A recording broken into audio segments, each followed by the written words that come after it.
بہلول کا نام آپ نے سنا ہوگا، یہ مشہور مجاذیب میں سے یہ مجذوب گزرا ہے۔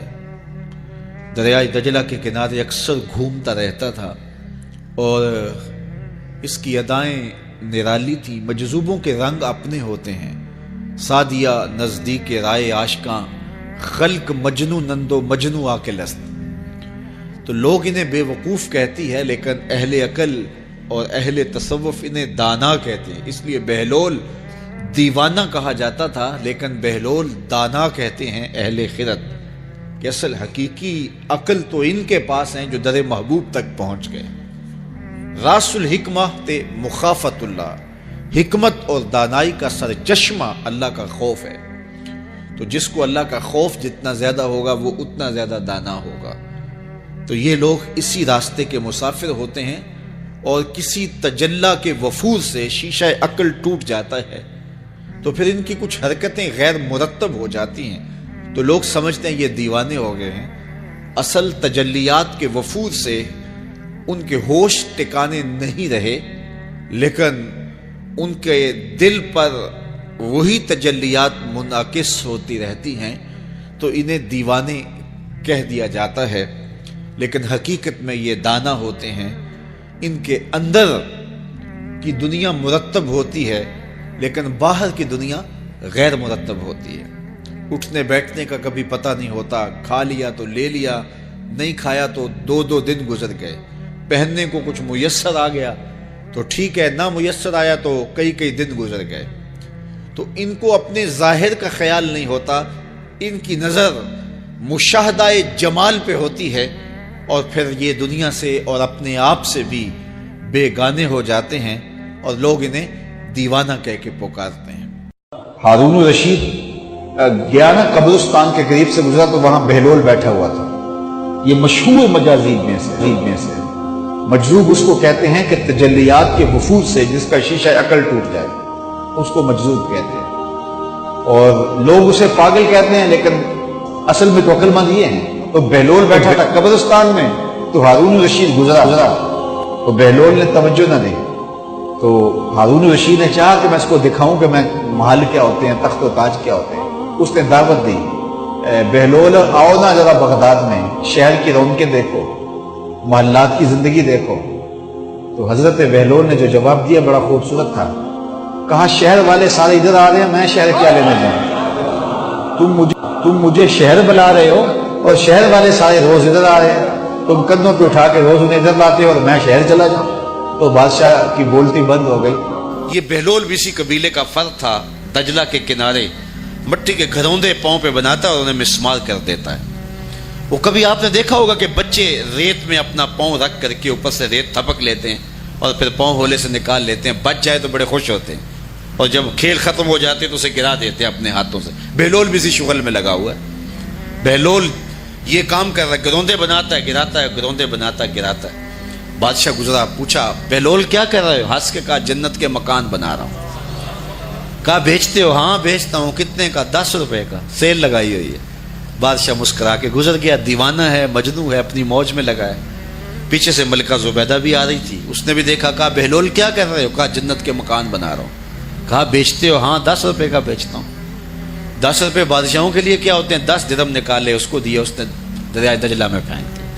فقیر اتنی دیر تک فقیر نہیں بنتا۔ داتا صاحب فرماتے جب تک مٹی کا ڈھیلا اور سونے کی ڈلی اس کی نظر میں برابر نہیں ہو جاتا۔ اور ایک مکان کے گرد، ایک وہ گھروندے کے گرد دائرہ لگایا، کہا یہ تیرا ہوا۔ ملکہ گزر گئی، بادشاہ بھی چلا گیا۔ شام کو اپنے محل میں پہنچے، بادشاہ سویا، منظر جاگا کہ حشر کا دن ہے، پھر جنت کا منظر ہے، جنت میں بڑے بڑے خوبصورت مکان ہیں۔ ایک مکان تو بڑا ہی اچھا لگا، تو جی چاہا کہ اس مکان کو دیکھوں۔ تو جب قریب گیا تو دروازے پہ لکھا تھا ملکہ زبیدہ۔ شوق سے آگے بڑھا تو دربان نے روک دیا، کہا یہ ملکہ کا ہے؟ کہا وہ میری ہی ملکہ ہے۔ کہا دنیا کے ضابطے اور ہیں، آخرت کے ضابطے اور ہیں۔ بادشاہ کی آنکھ کھل گئی، بے چین ہو گیا، ملکہ کو بیدار کیا، کہا تو کون سا نیک عمل کیا ہے؟ میں نے جنت میں تیرا یوں محل دیکھا ہے۔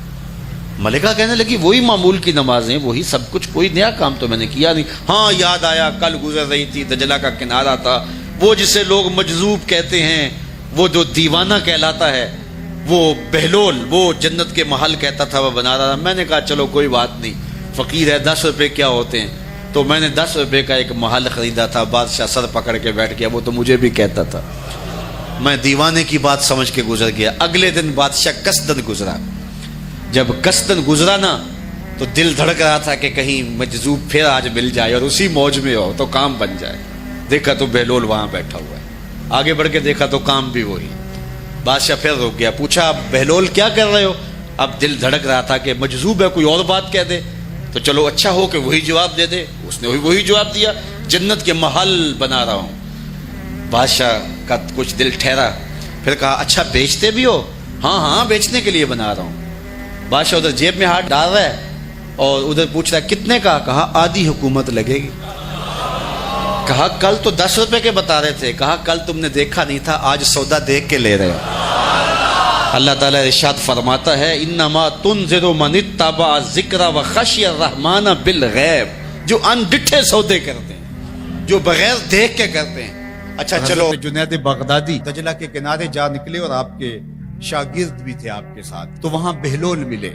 بہلول ایک مجذوب تھے، تو کہا کہ چلیے ان سے زیادہ بات کرتے ہیں۔ تو شاگردوں نے کہا یہ تو ایک دیوانہ شخص ہے اور آپ اس سے کیا ملیں گے؟ آپ اتنے پڑھے لکھے عالم اور اتنے بڑے فقیہ اور صوفی، اور ایک دیوانے شخص سے آپ ملیں گے؟ دنیا اس کو دیوانہ کہتی ہے، بہلول دیوانہ۔ لیکن سادی بولے کہ سادیہ نزدیک رائے عاشقاں، خلق مجنو نند و مجنو عاقل است، کا اصل تو عاقل یہ لوگ ہیں۔ تو خیر حضرت جنید بغدادی گئے اور بہلول کو سلام کیا، کہا کہ آپ کون ہیں؟ تو کہا میں جنید بغدادی ہوں۔ تو کہا کیا کرتے ہو؟ کہا کہ میں پڑھنے پڑھانے کی ذمہ داریوں میں لگا ہوں۔ تو آپ نے فرمایا کہ کھانے کے آداب جانتے ہو؟ کہا کہ ہاں، ہاتھ دھوئے جائیں، بسم اللہ شریف پڑھی جائے، چھوٹا لقمہ لیا جائے اور چبا چبا کے کھایا جائے اور اس کے بعد الحمدللہ کہا جائے۔ تو بہلول کہنے لگا کہ میں تو آپ کو بہت بڑا عالم سمجھتا تھا، آپ تو کھانے کے ادب کو بھی نہیں جانتے۔ اور اپنا کپڑا اٹھایا، جھاڑا اور ایک جانب چل دیا۔ شاگردوں نے کہا ہم نے آپ کو کہا تھا کہ اس شخص کے پیچھے جانے کا کیا فائدہ، یہ تو دیوانہ شخص ہے۔ تو کہا نہیں میں اس کے پیچھے چلتا ہوں۔ پھر آپ اس کے پیچھے بھاگے۔ تو پھر بہلول نے پلٹ کے دیکھا، کہا کہ کون ہو؟ کہا کہ میں جنید ہوں، آپ کو ملنے آیا ہوں۔ تو آپ نے پھر ایک سوال کیا، گفتگو لمبی ہو جائے۔ تیسری مرتبہ بھی جب وہ اپنا دامن جھاڑ کے گزرے تو پھر آپ آگے بڑھے۔ انہوں نے پوچھا کون ہو؟ انہوں نے کہا کہ میں ایک عام سا شخص ہوں، تو آپ کے پاس جو ہے وہ سیکھنے آیا ہوں۔ تو کہا کہ میں نے تم سے پوچھا تھا کہ کھانے کے آداب کیا ہیں، تو تم نے یہ بتایا تھا۔ کہا جی میں نے تو یہی پڑھا ہے اور میں نے یہی بتایا ہے۔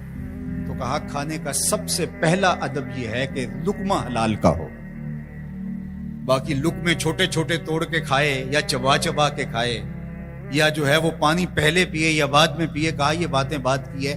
سب سے پہلا ادب کھانے کا یہ ہے کہ لقمہ طیب ہو، لقمہ طاہر ہو، لقمہ پاکیزہ ہو۔ اللہ اکبر۔ تو ہمارے رب نے ہمیں پاکیزہ رزق کھانے کی تلقین فرمائی ہے۔ تو میں دریائے دجلہ کے کنارے حضرت سری سختی کے مزار پہ حاضر ہوا تو حضرت جنید بغدادی اور حضرت شیخ شبلی کے مزار پہ، حضرت ذوالنون مصری کے مزار پہ اور دیگر مزار، یہ سارے دجلہ کے کنارے واقع ہیں۔ تو وہاں بچے کھیل رہے تھے، تو ہم نے ان بچوں سے پوچھا کہ یہاں کوئی اور مزار بھی ہے؟ تو انہوں نے اشارہ کر کے بتایا کہ آپ اس سمت جائیں تو آگے بہلول دانا کا مزار ہے۔ تو شوق تھا تو ہم وہاں گئے تو بہلول دانا کا مزار تھا، باہر لگا ہوا تھا بورڈ، تو شکستہ سا مزار تھا، ہم اندر داخل ہو گئے۔ تو میں نے بہلول دانا کی قبر دیکھی کہ اس کی قبر کے اوپر جو غلاف پڑا ہوا تھا وہ بھی آدھا تھا اور پھٹا ہوا تھا۔ میں نے کہا فقیروں کی جو علامتیں ہوتی ہیں وہ مرنے کے بعد بھی پائی جاتی ہیں، آج بھی مجذوبیت کا رنگ اس کی قبر پہ نمایاں ہے۔ اور میں نے دوستوں کو کہا جو میرے ساتھ تھے، میں نے کہا دیکھو کو جو ہوتے ہیں نا مجذوب، بعض کا کپڑے بھی واجبی ہوتے ہیں ان کے اوپر، تو یہ دیکھیے کہ اس کا غلاف بھی جو ہے وہ آدھا ہے اور وہ بھی جگہ جگہ سے پھٹا ہوا ہے، تو اس کی قبر بھی اس کے جذب کی کہانی سنا رہی ہے۔ تو یہ دریائے دجلہ کے کنارے گھومتا تھا اور لوگ اس سے ملتے تو جو اس کی زبان سے نکلتا وہ پورا ہو جاتا۔ تو ایک دن دریائے دجلہ کے کنارے یہ گھوم رہا تھا کہ ہارون رشید اپنے مکان کی، اپنے محل کی چھت پہ ٹہلتے ٹہلتے بہلول کو دیکھتا ہے، تو خادموں کو کہا کہ ذرا اسے میرے پاس حاضر کرو۔ شاہی حکم نامہ تھا، جو چھت کے اوپر خادم تھے انہوں نے اوپر سے ڈولی پھینکی اور نیچے والوں کو اشارہ دیا، انہوں نے بہلول کو پکڑا اور ڈولی میں رکھ دیا، اوپر والوں نے رسیاں کھینچ لی۔ 2 لمحوں کے بعد بہلول بادشاہ کے سامنے تھا۔ تو بادشاہ نے بہلول سے کہا کہ بہلول ایک بات تو بتاؤ۔ کہا پوچھئے۔ کہا آپ خدا تک کیسے پہنچے ہو؟ تو بہلول نے مسکرا کے کہا جیسے آپ تک پہنچا۔ علامہ اقبال نے جو مرد کلندر کی نشانیاں بتائی ہیں ان میں سے ایک نشانی یہ ہے، بات میں سادہ و آزادہ، معانی میں دقیق، کہ اس کی بات بہت لمبی اور لچھے دار اور گچھے دار نہیں ہوتی، سیدھی سیدھی بات ہوتی ہے لیکن سیدھی روح میں اترتی ہے۔ مختصر اور جامع کلام کا حامل ہوتا ہے اللہ کا بندہ۔ تو کہا کہ بادشاہ جیسے آپ تک پہنچا ہوں۔ تو بادشاہ کا تو خیال تھا کہ کوئی بڑی باریک بینی سے کوئی فلسفہ بتائے گا، لیکن یہ 2 لفظوں میں اس نے کہہ دیا جیسے آپ تک پہنچا۔ بادشاہ نے کہا میں نہیں سمجھا۔ کہا بات تو سادہ سی ہے، تیری عقل میں نہ آئے تو میں کیا کہہ سکتا ہوں۔ کہا حضرت آپ سمجھا دیجئے۔ تو بہلول نے کہا کہ حضرت میں خود آنا چاہتا تو دیوان خانے میں جاتا، درخواست لکھ کے لے جاتا، پھر جمع ہوتی، پھر کئی واسطوں سے ہوتے ہوئے آپ تک پہنچتی، آپ پھر مجھے وقت دیتے ملاقات کا، 6 ماہ بعد، سال بعد۔ اس وقت پہ میں تیار ہو کے ملاقات کرنے آتا، آپ کے کوئی شاہی مہمان آ جاتے تو پھر ملاقات منسوخ ہو جاتی، پھر بھی آپ کی مرضی ملاقات ہوتی نہ ہوتی، میں چاہتا تو مہینے سال لگ جاتے، لیکن ملاقات پھر بھی آپ کی مرضی پہ، اور جب آپ نے چاہا ہے تو 2 گھڑیاں بھی نہیں لگی۔ تو کہا بندہ چاہے تو کروڑوں سال بھی بیت جائیں، اس کے قرب کی کوئی انتہا نہیں ہے، لیکن جب وہ چاہے تو 2 گھڑیاں بھی نہیں لگتی۔ مانا کہ محبت کے سفر میں ہر گام پہ 100 مشکل ہے، لیکن یہ سفر آسان بھی ہے اگر ساتھ تمہارا ہو جائے۔ تو کہا کہ قل ان کنتم تحبون اللہ فاتبعونی یحببکم اللہ، کہ اگر تم اللہ سے محبت کرتے ہو تو آسان طریقہ تمہیں بتا دیتے ہیں، میرے محبوب کی چوکھٹ پہ آ جاؤ، اللہ اکبر، جس کو تم ڈھونڈنے نکلے تھے وہ تمہیں وہاں مل جائے گا، اور تم اس سے محبت کا دعویٰ رکھتے تھے وہ تم سے محبت کا دعویٰ کرے گا، اور پھر جب تم اس کے محبوب ہو جاؤ گے تو پھر جو تم کہو گے وہ کیوں نہیں ہوگا، کیونکہ محبوبوں کی تو بات مانی جاتی ہے۔ کوئی جزیرہ تھا، وہاں کا سیاسی نظم یہ تھا کہ سال کی آخری تاریخ کو جو ان کا موجودہ بادشاہ ہوتا اس کو جنگل میں چھوڑتے اور نیا بادشاہ لینے کے لیے وہ ساحل پہ آ جاتے۔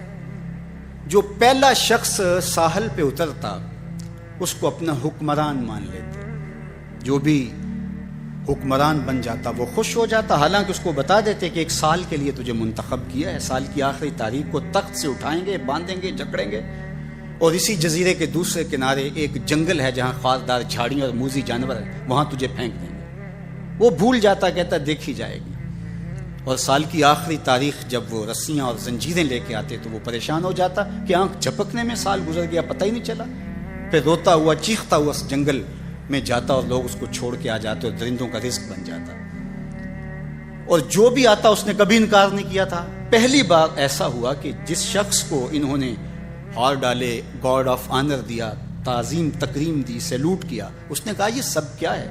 کہا کہ آج کے بعد تو ہمارا حکمران ہے۔ کہا میں تو امور سلطنت نہیں جانتا، میں تو تاجر آدمی چیزیں بیچنے آیا ہوں۔ کہا کہ ہمارا اصول یہی ہے کہ سال کی پہلی تاریخ کو پہلا شخص جو جزیرے پہ قدم رکھتا ہے وہ ہمارا حکمران ہوتا ہے۔ اس نے کہا میں تو امور سلطنت کو نہیں جانتا، تو یہ کس طرح ذمہ داری قبول کر سکتا ہوں؟ انہوں نے کہا کہ تمہیں کرنا ہوگی، اس کے علاوہ کوئی راستہ نہیں ہے، ہمارا یہ قانون ہے، ضابطہ ہے، اور یہ بھی بتا دیں کہ سال کی آخری تاریخ کو تجھے اسی جنگل کے دوسرے کنارے چھوڑ آئیں گے جہاں موذی جانوروں کا رین بسیرا ہے۔ تو اس نے کہا اگر انجام اتنا دردناک اور خطرناک ہے پھر تو میں بالکل جانے کے لیے تیار نہیں ہوں۔ تو انہوں نے کہا تو چاہے نہ چاہے باندھ کے بھی تخت پہ بٹھانا پڑا تمہیں بٹھائیں گے۔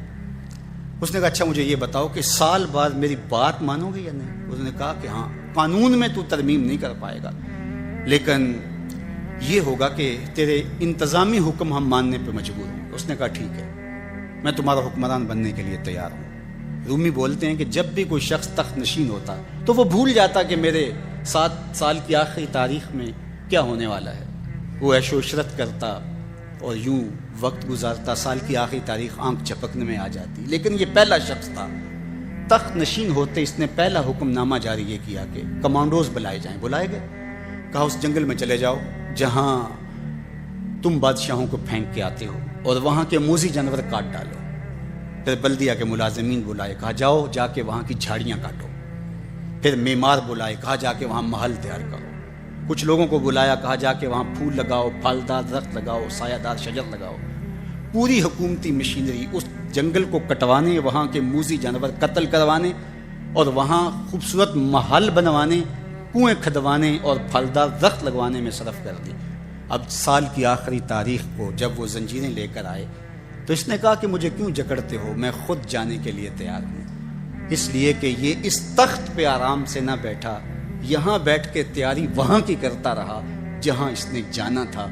کافر اور فاسق دنیا کے تخت پہ عیش کرتا ہے، بھول جاتا ہے کہ میں نے کہاں جانا ہے، اور صالح مومن اس تخت پہ آرام سے نہیں بیٹھتا، جہاں جانا ہے اس کے لیے تیاری کرتا رہتا ہے۔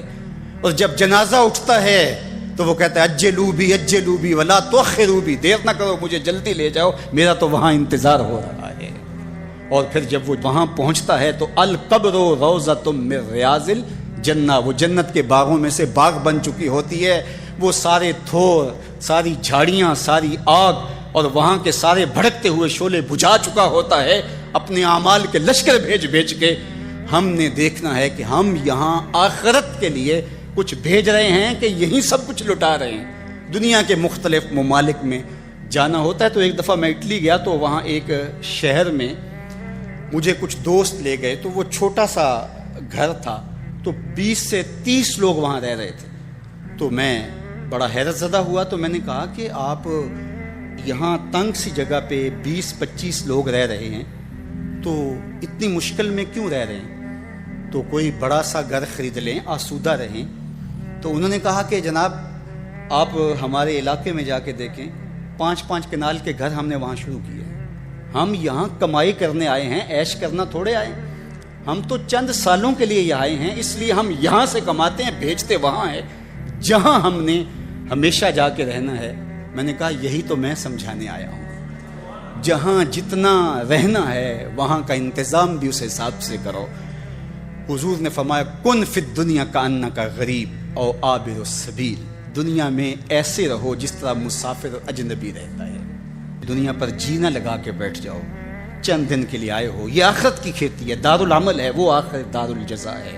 تو قبل اس سے کہ وہ وقت آئے ہاتھ ملتے رہ جائیں، توبہ کا در کھلا ہے، سورج ابھی مغرب سے طلوع نہیں ہوا، اللہ کی رحمتیں برس رہی ہیں، اٹھے ہوئے ہاتھ وہ موڑتا نہیں، خالی نہیں پھیرتا۔ تو اس کی دہلیز، اس کا در، اس کی چوکھٹ نہ چھوڑنا، اور آج غور کرنا کہ ہم کھڑے کہاں ہیں۔ اور کائنات کا سارا حسن حضور کے قدموں میں ہے۔ تو کہا محبوب مجھے قسم تیرے زمانے کی، انسان خسارے میں۔ اب انسان تو خسارہ ماننے کو تیار نہیں ہے، وہ کہتا میں تو خسارے میں نہیں ہوں، میں تو ہواؤں کے دوش پہ اڑتا ہوں، میں تو کائنات کو نخچیر بنایا ہوا ہے، زمانہ میرا باج گزار ہے، ستاروں پہ کمندے میں ڈال چکا ہوں، میں اپنی زندگی کو آسائشوں سے بھر لیا ہوا ہے، کہاں وہ گھاس پھوس کے جھونپڑے اور کہاں عالی نصب کوٹھیاں، کہاں کھانے کے لیے نان شبینہ بھی میسر نہیں تھا، اور کہاں اتنے کھانے کہ انتخاب مشکل ہو جاتا ہے، کہاں پیوند لگے ہوئے کپڑے اور کہاں اتنے لباس ہیں کہ بدلنے کی باری نہیں آتی ہے۔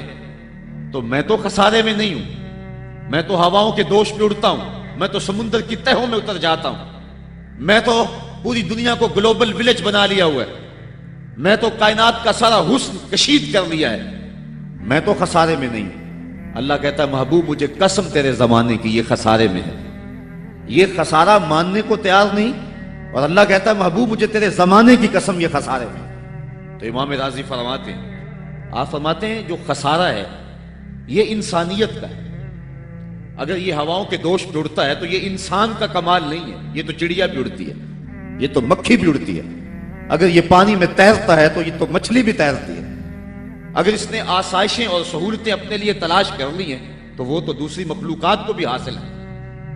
تو انسان کا خسارہ ہے, انسان کا. یہ جو عروج جس کی یہ کہانی سنا رہا ہے یہ حیوانیت کا عروج ہے. اس کی انسانیت کہاں گئی؟ ہواؤں کے دوش پہ تو اڑتا ہے لیکن من کی دنیا سے تو ناآشنا ہے. یہ ستاروں پہ کمندے تو ڈال رہا ہے, ہمسائے کی تو خبر نہیں سے کو. یہ دنیا کے اوپر بڑا باخبر شخص ہے لیکن اسے جو ہے وہ اپنے من کی خبر بھی نہیں ہے. ہمارا نرم رو قاصد پیام زندگی لایا, خبر دیتی تھی جن کو بجلیاں وہ بے خبر نکلے. یہ تو من سے ناآشنا ہے. کہاں گئی اس کی انسانیت؟ یہ ہواؤں میں اڑتا ہے, اگر چاند کی چھاتی پہ قدم رکھ چکا ہے وہاں سے خاک لا کے دکھاتا پھرتا ہے کہ یہ میں نے جو چاند سے خاک جو ہے وہ اکٹھی کی تھی اور یہ دیکھو میں تمہارے سامنے رکھ رہا ہوں. تو زمین پہ پہلے تھوڑا بوجھ تھا کہ اور خاک لے آیا. انسانیت کو اس کا کیا فائدہ ہوا؟ یہ انسانیت کا عروج نہیں ہے. انسان تو خسارے میں ہے, انسانیت تو ڈوب رہی ہے. گھر کی آگ بجھی تو کچھ سامان بچا تھا جلنے سے, سو وہ بھی ان کے ہاتھ لگا جو آگ بجھانے آئے تھے. اس کی انسانیت کہاں گئی؟ یہ بھائی ہو کے بھائی کا گلا نہیں کاٹ رہا. کہاں گئی اس کی انسانیت؟ کہا محبوب مجھے قسم ہے تیرے زمانے کی یہ خسارے میں ہے. اور قسم محبوب کے زمانے کی اس لیے فرمائی کہ محبوب کے زمانے میں انسان عروج پہ تھا, انسان نقطہ کمال پہ تھا. اس دور کا انسان دیکھنا ہو تو ابو بکر و عمر کو دیکھو. تو کہا محبوب مجھے قسم تیرے زمانے کی یہ انسان خسارے میں. اگرچہ یہ ہواؤں کے دوش پہ اڑتا ہے لیکن اس کی انسانیت لٹ چکی ہے. اور اگر اس نے انسان دیکھنا ہے تو محبوب آئے تیرے دور میں. یہ تو بھائی بھائی کا گلا کاٹ رہا ہے, خون سفید ہو گیا. ایکسیڈنٹ میں جو بچ جاتے ہیں وہ مرنے والوں کی گھڑیاں اتارتے ہیں. اس کی تو حالت انسانی جو ہے وہ برباد ہو چکی ہے. لیکن حسن دیکھنا ہے انسانیت کا تو آئے تیرے دور میں. جب ایک شخص زخموں سے چور تڑپ رہا ہے اور کہتا ہے العطش, ہائے مجھے پیاس لگی ہے. ایک بندہ کہیں سے پانی کا پیالہ لیے اس کی پیاس بجھانے کے لیے آگے بڑھتا ہے اور اس کو پانی دیتا ہے اور وہ بھی ہونٹوں تک لے آتا ہے کہ دوسری طرف سے آواز آتی ہے العطش. تو یہ پیالہ اسی وقت پیچھے کر دیتا ہے اور کہتا ہے میرے بھائی کو شاید زیادہ پیاس لگی ہے, پہلے اسے دے دو مجھے بعد میں دینا. اور یہ جب اس کے پاس جاتا ہے اور وہ پانی پینے لگتا ہے تو تیسری جگہ سے آواز آتی ہے. یہ اسے پانی دیتا ہے تو چوتھی جگہ سے آواز آتی ہے. حتیٰ کہ 7 اشخاص کے پاس پانی لے کے جاتا ہے اور ہر ایک آگے ترجیح دیتا ہے. اور جب وہ 7ویں شخص کے پاس پہنچتا ہے تو پہلے کے کرانے کی آواز بڑھ جاتی ہے. یہ کہتا ہے پیچھے بھاگ, پہلے اسے پانی دے. اور جب یہ پلٹ کے آتا ہے تو اس کی روح پرواز کر جاتی ہے. پھر دوسرے کے پاس جاتا ہے تو اس کی روح پرواز کر جاتی ہے. پانی کا ایک پیالہ اور 7 آدمی زندگی اور موت کی کشمکش میں, نزع کا عالم, اور ایک دوسرے کو ترجیح دے رہے ہیں. کہا یہ تھا حسن انسانیت کا. محبوب جو تیرے زمانے میں تھا, مجھے قسم تیرے زمانے کی یہ انسان خسارے میں ہے. اگر خسارے سے بچنا ہے تو دامن محمد کا تھامنا ہو. الا الذین آمنوا کا بیان اس پہ گواہی دے رہا ہے. تو یہ انسان کا خسارہ ہے, انسانیت کا خسارہ ہے. شیخ زادہ نے بیضاوی کے حاشیے میں ایک اور خسارے کا پہلو بیان کیا حضرت علی المرتضیٰ رضی اللہ تعالی عنہ سے. آپ فرماتے ہیں خسارہ یہ ہے, یہ انسان کی جو سانسیں ہیں, ہم لمحہ لمحہ سمجھتے ہیں کہ ہم بڑے ہو رہے ہیں لیکن ہم موت کے قریب ہو رہے ہیں. یہ سانسیں موت کی طرف بڑھنے والے قدم ہیں.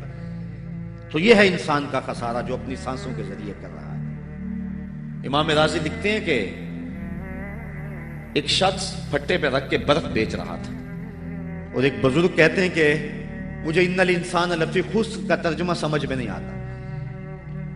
جب اللہ کرم نوازی فرمانے لگے تو پھر ہدایت کے سامان اس کے لیے بنتے چلے جاتے ہیں, اور جب کسی کی بہتری کا اللہ ارادہ نہ کرے تو اسے قرآن سے بھی ہدایت نہیں ملتی. تو وہ کہتے ہیں میں گیا بازار میں, سمرقند کا بازار تھا, وہاں ایک آدمی پھٹے پہ رکھ کے برف بیچ رہا تھا اور آواز کیا لگا رہا تھا, توجہ چاہوں گا, کہہ رہا تھا ارحموا من یذوب راس مالہ, اور میرے پہ رحم کرو، مجھ سے برف لے لو۔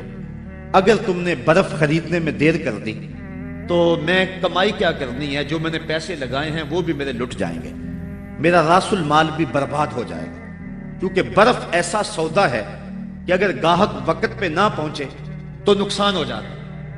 کوئی اور چیز ہے، آج نہیں بکی تو کل بیچ لیں گے، کل نہیں تو پرسوں بیچ لیں گے، لیکن برف کا اگر گاہک وقت پہ نہ آیا تو کمائی کیا کرنی ہے؟ راس المال بھی لٹ جائے گا۔ تو وہ جانے والوں کو کہہ رہا تھا ارحمو من یذوب راس مالہ، اور میرے پہ رحم کرو، مجھ سے برف لے لو، اگر تم نے دیر کر دی تو میرا اثاثہ بھی لٹ جائے گا، میرا راس المال بھی برباد ہو جائے گا۔ تو وہ بزرگ فرماتے ہیں جب اس نے یہ بات کہی تو مجھے ان الانسان لفی خسر کا ترجمہ سمجھ میں آ گیا۔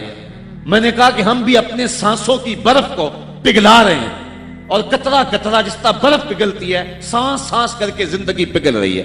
اگر جلدی جلدی ان سانسوں کے بدلے میں نیکیاں لے لیتے ہیں تو یہ زندگی بچ جائے گی، ورنہ یہ زندگی برف کی طرح پگھل رہی ہے۔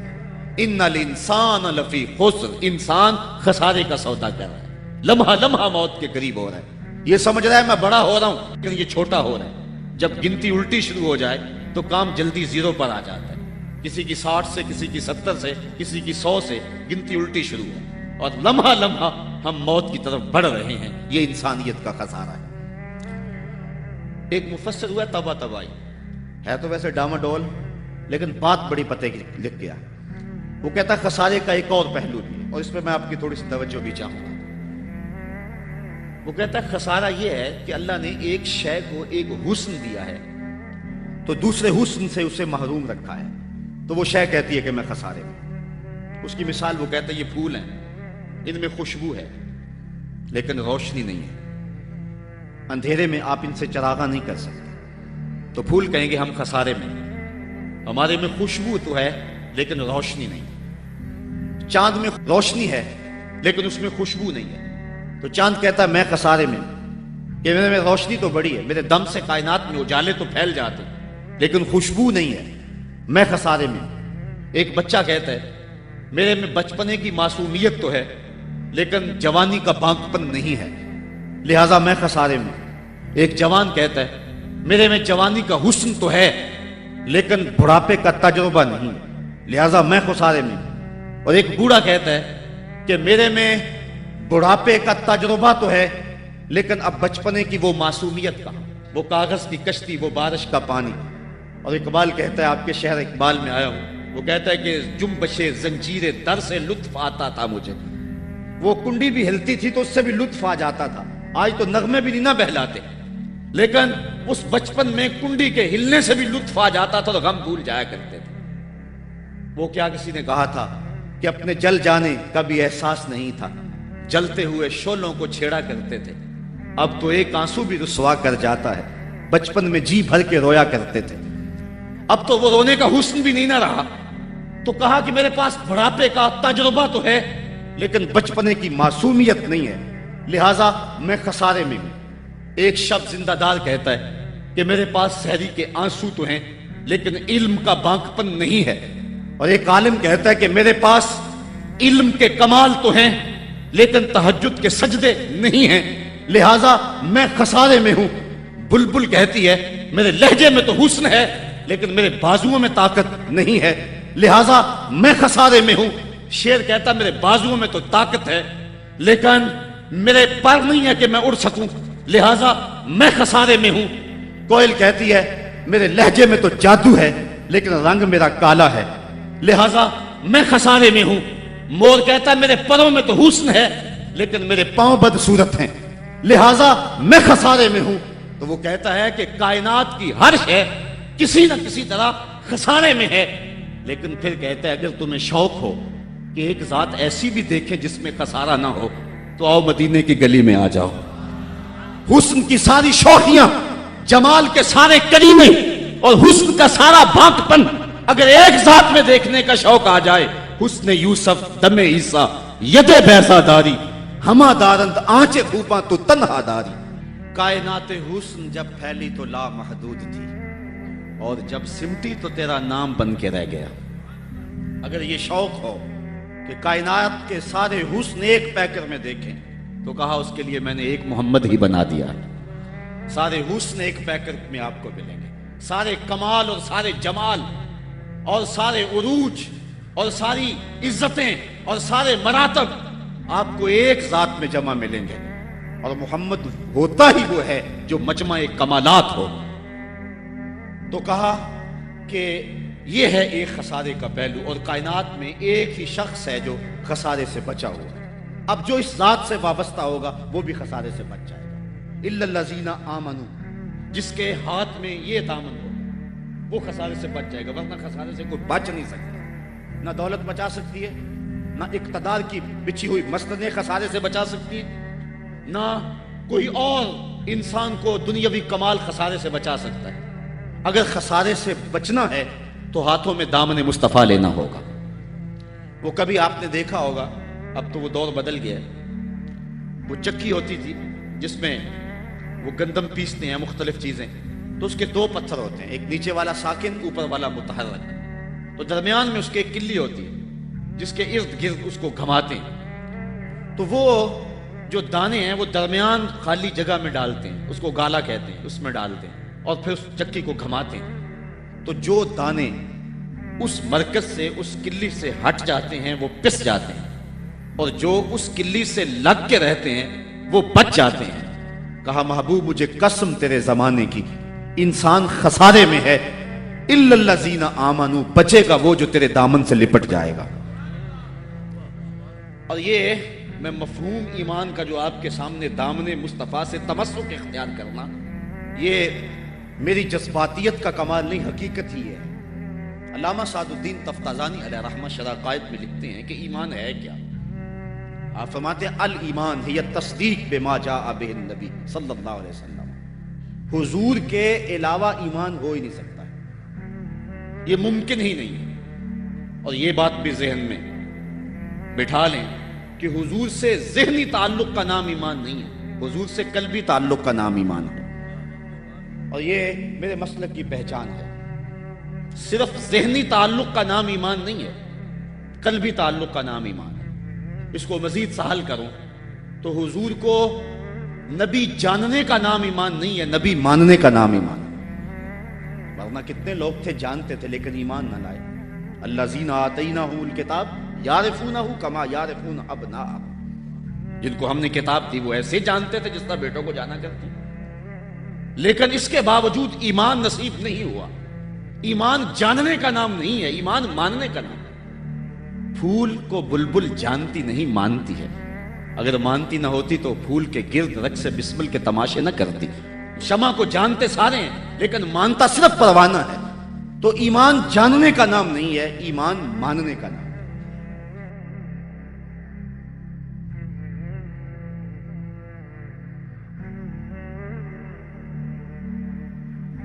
رانا تھوڑا دے گیوں سانو اتے پا گیوں وچ فکراں،